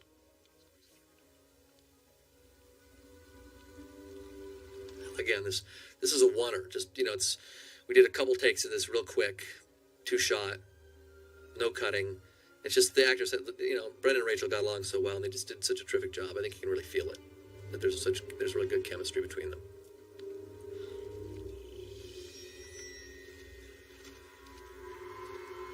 And the sequence is interesting because this is outside of Pinewood, and then there's going to be other photography here that matches in surprisingly well. That's photographed on sound stages in Shepperton. For example, this is photographed on a sound stage. This is obviously an effect shot, but some of the difficulties of a film like this are all of the logistics involved in getting things like this to match. All the wide coverage is photographed in a real outside exterior location, and the closer coverage in the studio. Again, if it was a daylight scene, you couldn't shoot it on a soundstage because, interior day just doesn't work. You can't recreate the sun. It always looks fake. I mean, they do it all the time in television. You can always smell it a mile away, but you can never get away with it on a feature film. So this, again, is real jungle, and then you cut to a soundstage. And we had to replace all the sound and dialogue here are replaced because we have these huge fans that are screaming in the background. In fact, in the movie, there's an enormous amount of ADR. It was a huge job for our ADR supervisor, Patrick Dodd. Additional dialogue replacement. Yeah. We had to lip sync a lot of the dialogue because of all the noise. And like here, you've got these huge fans blowing everybody's hair. Much of what you actually hear in a movie is produced after the movie is made. And that goes for everything from footsteps to dialogue to the sound effects. In any movie you watch, anywhere from a minimum of 10% to 70% of the dialogue is lip synced in post because of sound, especially in period movies. More and more. I mean, if you have because you have to worry about car sounds and plane sounds and just it's very complicated. And action sequences, you've got, if you have two people talking by a waterfall, I guarantee you it's been lip synced in post because you can't hear it. Every once in a while, as a screenwriter and as a director, you come upon a scene that you just have so much fun with. And this whole sequence was one of those sequences I just like. When I came up with the idea of pygmy mummies, I remember calling up John Burton. I got to when I was figuring out the whole script, and I just said, and John picked up the phone. I said, "John, pygmy mummies," and he got extremely excited about that. And we started going back and forth over the next couple weeks as I was writing this sequence, and coming up with all the individual gags and ideas, and trying to figure out what we could afford to do and how we could do it. And I just love this whole sequence. It was really fun to write. It was fun to direct. And I can't believe I managed to put a whole jungle sequence in a desert movie. Pretty tricky. I love these little bastards. I mean, look how much he enjoys stabbing that guy. They are very ill-tempered.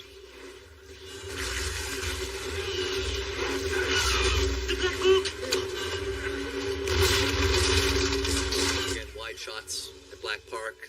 This is Black Park, and then some of the tighter stuff, soundstage work. I mean, shrunken heads, pygmy mummies, blow darts. What more do you want in an adventure movie?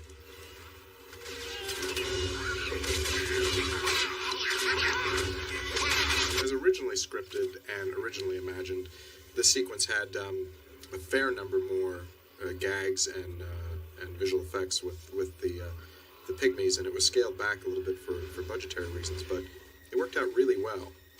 It's not that far from how it was originally imagined. And quite often you find, and I think you look back at Jaws, a lot of times when you're forced either through budgetary reasons or mechanical problems on the set, it tends to work out to your advantage. I find that a lot of times when constraints are put on you, you have to rise to the occasion and try to be more creative. Like that shot right there, it's just a blast. It's really scary, creepy, exciting, and yet it didn't cost anything. I mean, there's no CG involved.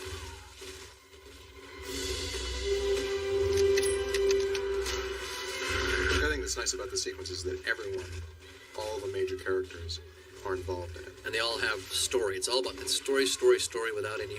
There's no dialogue, and it's all about, it's action, it's adventure, it's story, character.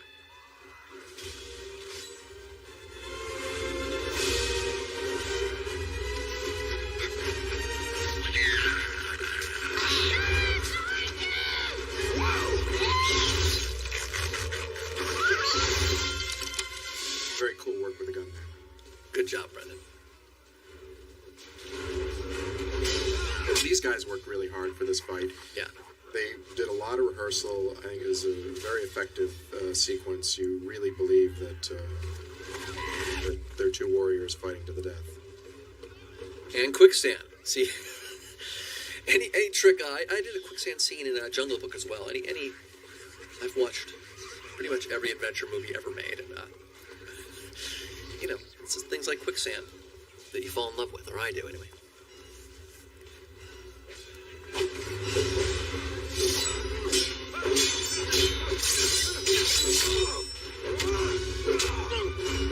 love this shot here when the lightning strikes Addie's face, that one eye there.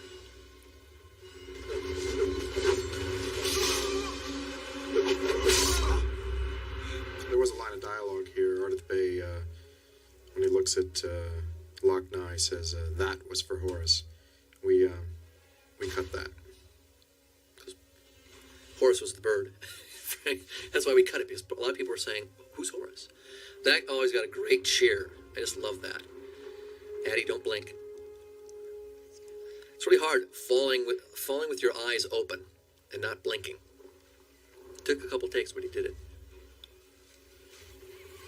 This is always a great moment in the movie. People like, it's like, when I wrote this, I kind of cracked myself up. I mean, sacrifice yourself for me. Yeah, I'm going to do that.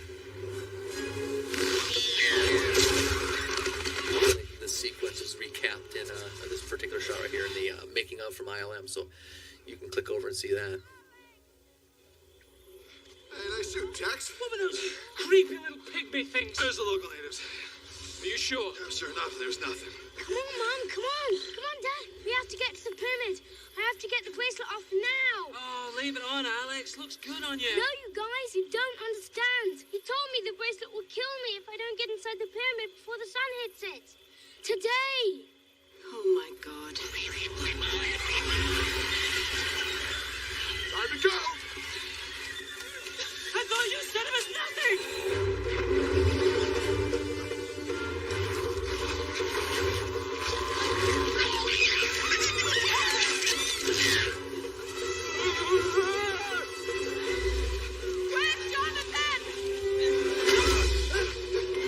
The creature sounds here for the Pygmies are a great piece of work by Leslie. Because we always felt that they were somewhat comic creatures, but they also had to have some bite to them, which makes it a rather difficult thing to design their voices. And I think he pulled it off.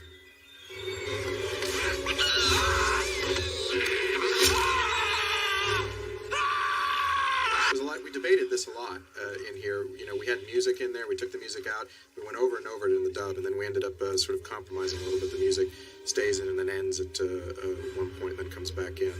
The music can have a big impact on your perception of the scene, and a lot of time is spent while you're dubbing the movie figuring out just how you use it. If you see Brendan running across that log, he does a really good job, and yet his knee's blown out. This is second to last day of photography, and I'd already broken one of his ribs and tore a disc in his back and damaged his knee. And so he was really gutting it out there. Here's my favorite movie reference in the movie. The little guy riding it down is obviously a reference to Dr. Strangelove and Slim Pickens riding the nuclear weapon down to his destruction.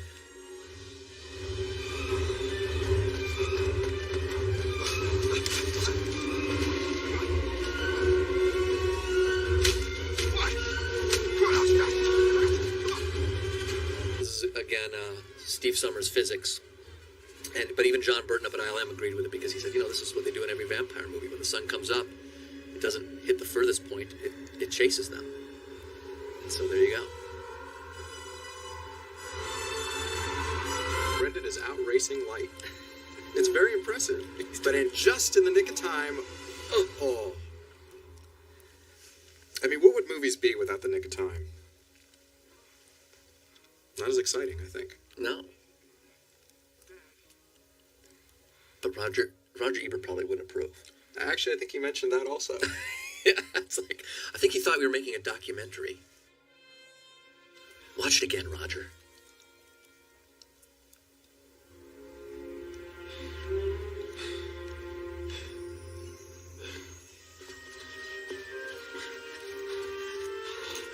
this sequence in the script, and I think that it's very effective in the film. Alan Silvestri's music is lying here up until this point. I mean, it's saying everything is all right, and then out of nowhere, comes Aung Sunaman, and I think it's such a surprise that the audience really responds to it. This again is, if you notice all the background, see that beautiful banyan tree and all this. This was all created on the backlot of Pinewood Studios. A beautiful lush jungle. We had great light. We were crossing our fingers. I think these are the only 2 sunny days that we had in when we were shooting in London. Thankfully, we were mainly on sound stages or exterior night. You're real strong. You're gonna make it. You're gonna make it. These are always very difficult scenes for actors to do, and I think that they pulled it off really well. It's also hard from a cutting standpoint too, because it's really hard to figure out how much time you want to take for for the sequence for Evie to die.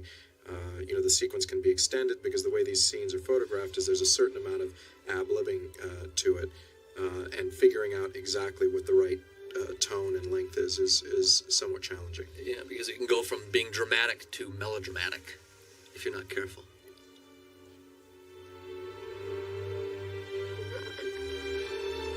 There's another place that like so many others, that Silvestri is just kicking ass. And when we previewed the movie, one of the cards, it was, we showed it to 500 people and only one person mentioned it, but they said they noticed that there's Evie's neck was still moving in that shot because they could see the pulse in her neck, and we always thought, well, I guess we could have killed her for real, but I think it would have been the only way. Rachel wasn't up for that, I don't think. Now, I have one question. Who lit all those flambeaus? Actually, in American, we call them torches, but over in good old England, they call them flambeaus. It's a great word, actually. Flambeau, plinth. What other favorite Englishisms are there? I think those are the two best ones. Those are the two best ones. For me personally, it was great working with. It was so much fun on both these movies. I had a fantastic crew, and it was like 99%, except for obviously the stunt crew, and when we were in Morocco. But when we were in England, it was 100. It was basically 100% British crew, and I'm the only nutcase American running around on the set. And I hope they found me amusing. Oh, I think they did. That's what I hear anyway. Yeah, we had a great time. It was literally the crews from Mummy 1 to Mummy 2 are almost identical. There were very few changes, and the people who didn't come back on Mummy Returns it's just because they couldn't. They were on other movies. We had such a good time in the first movie that I just invited everybody to come back on the second one, and we got along great. On the first one, I think that they were hoping I knew what the hell I was doing. And then they saw the finished film and figured, oh, okay. And so when we did the sequel, it was just real fun. They knew that I was going to get them out of the desert without killing them, and that the movie would probably turn out okay. Now, I just want to go on record. If I were ever in this situation, I would not put my hand in there. And it ends up not working out very well for him either.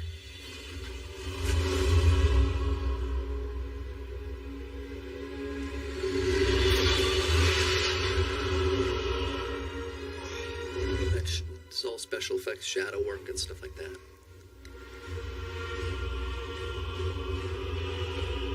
This is another one of these duplication shots. It's photographed out in the desert in Morocco. A lot of the hills that you see in the background have been added in. The horses are shot in multiple passes to make up this giant army. And of course, the animation of the scorpion shadow in the foreground.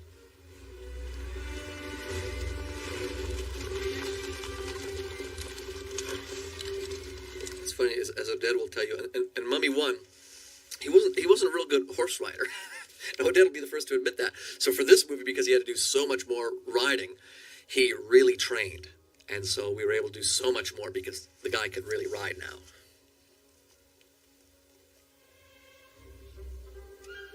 John, come on! That's it, the ball!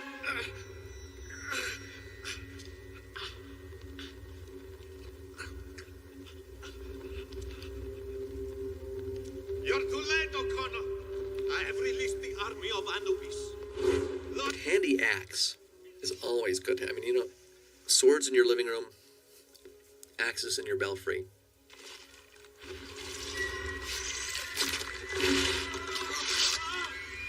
I always love Brendan's reaction to this. He seems kind of amused. This is just terrific stuff, work by Alan Cameron. I mean, there's so many sets, and this set in particular. Later on, when the two girls fight, he designed that set. And this used to be, well, first we had this set where you could see all the way down there, and they had to go in this, and then we just kept moving things around. Alan's so good at just quickly moving walls and statues, and he could make one set appear to be four. And so, as big as the movie was, and as many sets as we had, Alan kept like improvising and giving me even more sets to play with on the spur of the moment. We go right. How do you know? I remember Rachel's makeup person running up and putting lip gloss on. I'm like, she's dead. She's dead. Need that lip gloss. I always think it's interesting in a scene like this where John Hannah had to, you know, carry Rachel in take after take. Now, Rachel's obviously very light, but nonetheless, What do you very get? impressive for John doing that. What do you get? It's either a cut on. I couldn't That's do either it. a cut on John being weak or Rachel being heavy. No, what? All right, I'll make it a cut on John being weak. Okay. I'm certainly not going to pick on Rachel. John will get you for that later. This is one of the a really spectacular shot by ILM. They really did a good job. If you want to learn more, click over to the making of special effects. This gets a really good laugh. This was. I always thought the scene was a little bit difficult because the tone of the movie here is a little bit more serious than it's been, and yet you know we still have Jonathan going for laughs, but it worked out pretty well. This sequence of shots right here, I think this was one time my crew actually thought I was nuts. Well, I just asked them to turn off all the lights on the set, and we dollied back. People were almost dying because you see all those holes in the soundstage floor there. We were dollying back, trying not to fall into them as we were following Brendan, but I just thought it'd be really neat. And there's two guys on either side of the camera with flamethrowers lighting Brendan's face. And but I thought it was really just kind of a neat shot, spur of the moment idea. Well, it's a really great introduction to him in this scene. And much of this scene, in fact, is lit with flamethrowers. Adrian Biddle, the director of photography, did a really fabulous job on the scene, using those flamethrowers as light sources. Yeah, and the thing is, when we first designed the scene, when I wrote it and then we designed it, it wasn't supposed to have this shooting steam and blasting flame. It was just, you know, it was going to be a set. It was going to be lit by the kettles of fire. But I thought it'd be so much more. There was about 3 weeks before we started shooting. I came to Alan Cameron and said, "Alan, would it be more dramatic if there was blasting flame and steam and everything was moving and rocking?" And he got all excited about it. But of course, the set hadn't been designed for that. So, well, we had a lot of nervous firemen standing behind camera during the shooting of this entire sequence because there was 4 guys with World War II flamethrowers in the backgrounds of each of these shots, blasting flame all over, and many times the set caught on fire. You would not believe how hot the set was because of these flamethrowers. I mean, Morocco was 128 degrees, you know, on the average day. And that was hot. But inside this soundstage, I don't know, you were hoping not to catch on fire. You spontaneously combust. That would have been something. Yeah.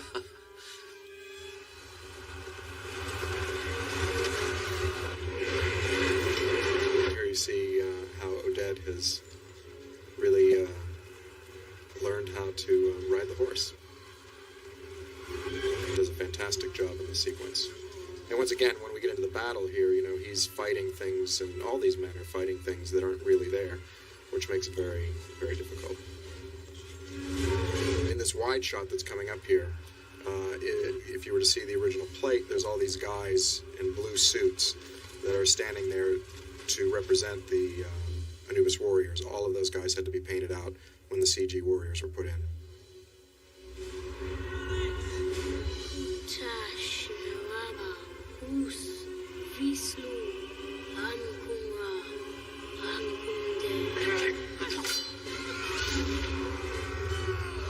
Brendan and Arnold did such a great job in this sequence too.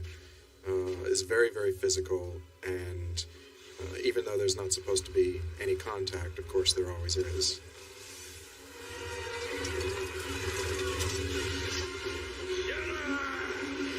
Yeah, that's where it's really fun to work with actors who trust each other, because otherwise, if you're doing stuff like this and they're nervous about one another, you have to, it becomes much harder. Hey, see, rubber swords. The other thing about these interior action sequences, they have a slightly odd look to them, and that's because they're photographed with a different shutter angle on the camera, which gives it that somewhat strange look. Sometimes we'll cut out every other frame and skip frame, but that gives it even a different look. Yeah, there's a lot of different techniques involved in the fight between Arnold and Brendan. I don't know if people really notice this. This is an exact rhyme to a moment in Mummy 1. There are a lot of those, and that goes back to the thing that I was talking about earlier, that you have to try to please people who've seen the first movie by referencing that picture. So that happens throughout the movie.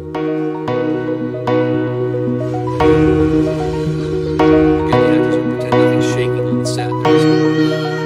There's Star Trek. This is a very Tôi bất công khi biết mình thua cuộc, vòng tay này không giữ được tình yêu. Buồn làm sao với nỗi nhớ chắt chiu người yêu tôi ngàn đời bên kẻ khác. Thêm một ngày ta nỗi nhớ đi hoang, ta lang thang trên vỉa hè ký ức, nhặt nỗi buồn, biết niềm đau có thật và bất chợt ta cảm thấy cô đơn.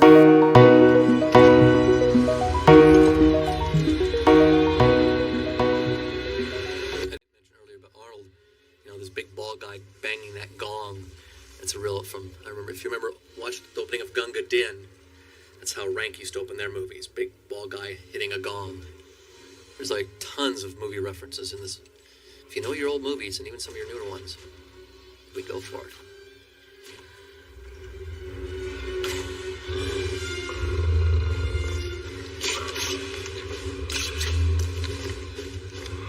Again, this whole sequence is very complicated. Just, I think that we reference it later on, or in the making of section, but there's nothing there.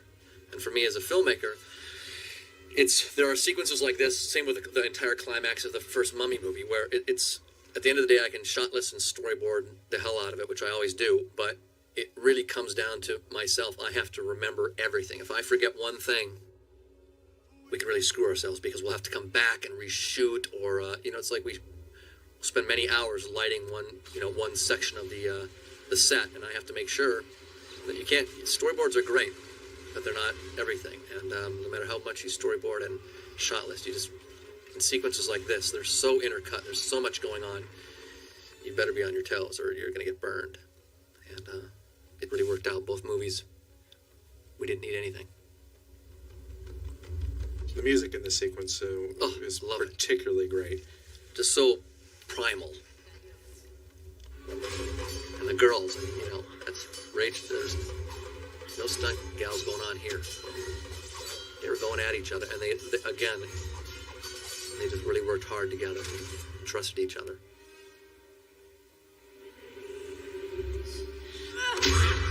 That's gotta hurt. That's a very satisfying moment, because Aung Sunaman she's a bad girl. She is a bad girl, and it's time that she gets her due. Hey, he's still alive. But not for long. I think the animation in this sequence is extremely good. This Scorpion King character is a very, very hard one to do for a lot of reasons, but the animation alone is very difficult because of all of his legs and appendages. Our animation supervisor, Danielle Jeanette, was just incredible. He's such a great collaborator and had so many great ideas. It was really terrific working with him. Yeah, it was very difficult because at the end of the day, it is a fantastic creature, and if If no one knew who that guy was, it would even be better. But since everybody knows who The Rock is and what he looks like, you know, that added a bit of fakery because people know it. Well, if it would have been an unknown person, you would have maybe assumed that was a real face. But I think people figured out that it was a CG character because they know that actor, that person so well. And we're not quite there yet. Yeah, no. The actors don't have to worry yet. Actually, I don't believe real actors never have to. Real good actors never have to worry. They're never going to be replaced because no matter how great computer generation becomes and how great the animators are, we love actors for that bit of magic they add and for their talent and performance. And I don't think you can ever recreate that. Now, if you're a bad actor, you better start worrying now because there are great animators up at ILM who will take over. Here's something for you: never, ever want to leave a description of how to kill yourself in your home. In your own home. Like, what was the Scorpion King thinking? Here's this animatic explaining how he can be killed, and he just left it sitting around his house. What was he thinking? That'd have been the first thing I'd have gone after when I moved in. Well, I said, we're getting rid of that's this. going. That's new out of here. wallpaper's coming right in. This is Brendan's last day of photography. These close shots here. Again, at this point, this is where his knee's been blown out. He's got a broken rib, and a disc is torn in his back. So this is pure pain for him running here. He's hurting. But the guy is such a trooper. Yeah, and it was time. We shot for 101 days, and he felt like I did. Let's finish this sucker. Time to finish now. Right on schedule. This is a very heroic moment for Art of Bay. This music just knocked my socks off. Do you think we like the score? Yeah. Do you think we made Oded look heroic enough in this movie? That's a fun shot. Yeah, really great shot. That was really a complex. It's done with a wire gag, and the stunt performer is sort of wrapped in a wire as he's thrown across the room. That it unwinds. So imagine being wrapped in piano wire and then being yanked 40 feet through the air. It's not real fun.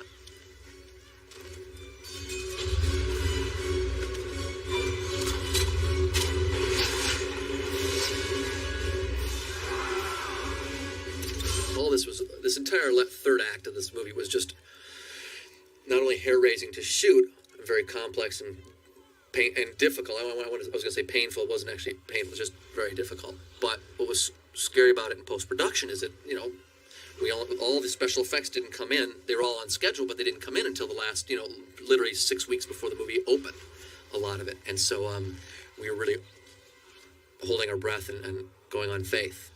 And it was really scary. But when it all came together, boy, did it come together.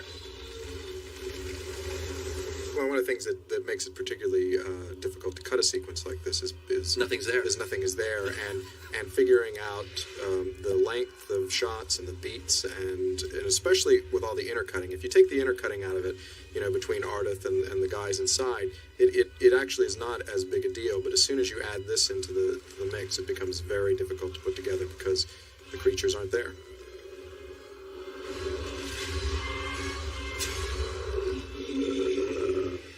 It's funny, in that pit there, for the longest time, we didn't know what was going to be in that pit.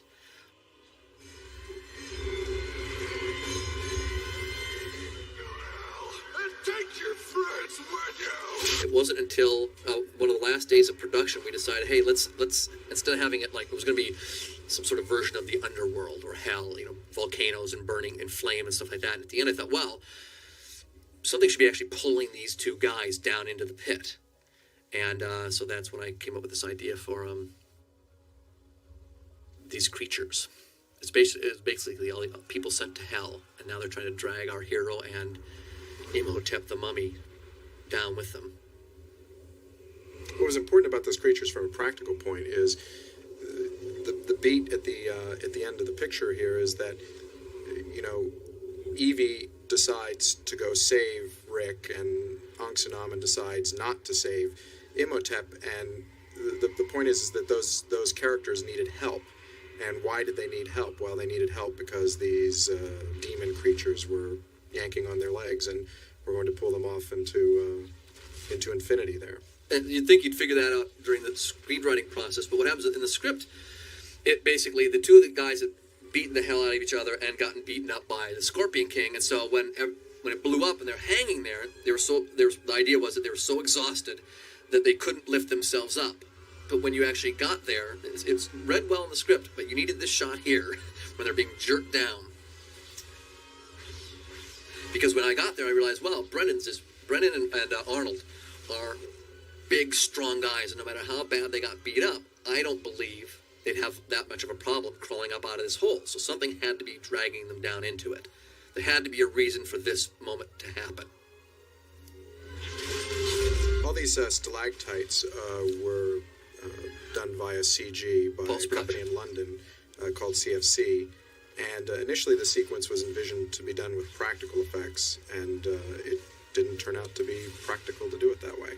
No, I was told sort of at the last moment that Rachel, that none of the stalactites could get within 8 to 10 feet of her. And I thought, well, that's not going to be very dramatic or, dangerous.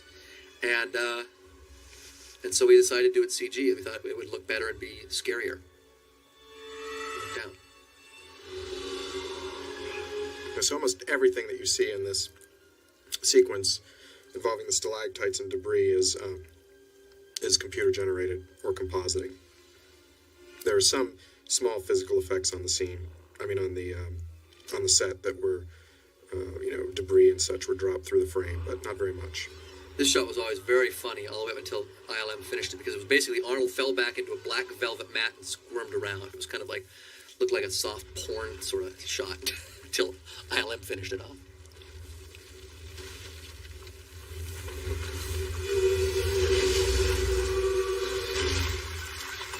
Things don't work out well for Ankh. No. We played with this. We always wanted to see her eye there until that last moment. Can't get enough of these pygmies.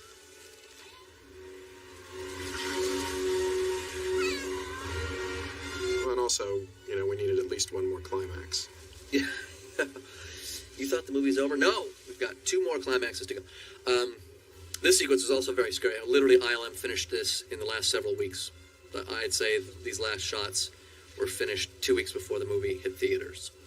So it was very hair-raising. But it's such a big movie, and we knew we wanted to make that May 4th date.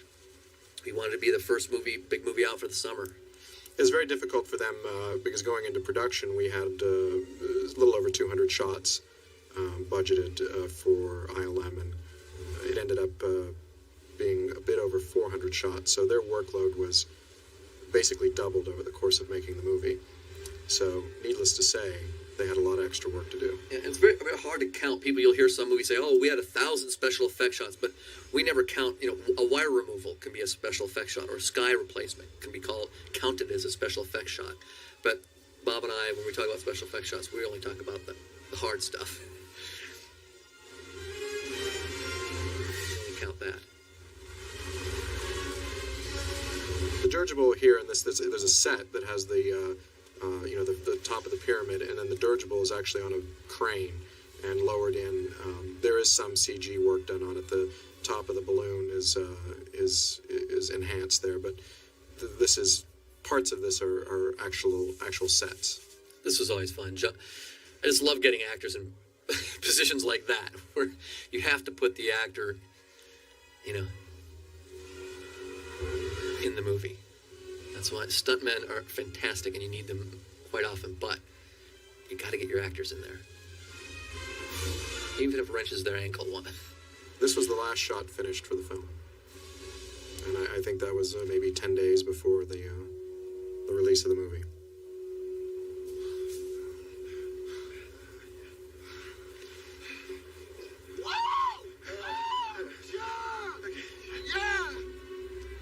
O'Connell, you almost got me killed. They see your shot. Izzy, thank you. Thank you. Yes.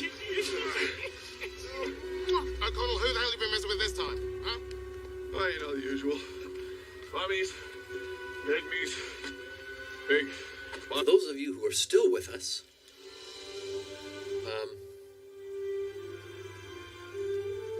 obviously this was shot in Morocco on the blimp. Those are CG. That shot was CG Brendan and CG Rachel standing on a CG blimp.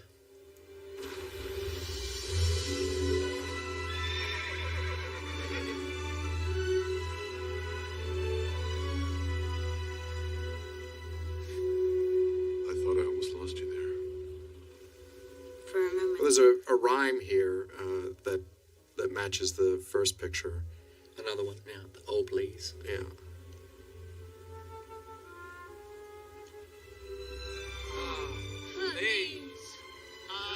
And this last shot is really terrific. The dirigible itself is, again, a practical dirigible. The camera is craning back. And they go to CG right there.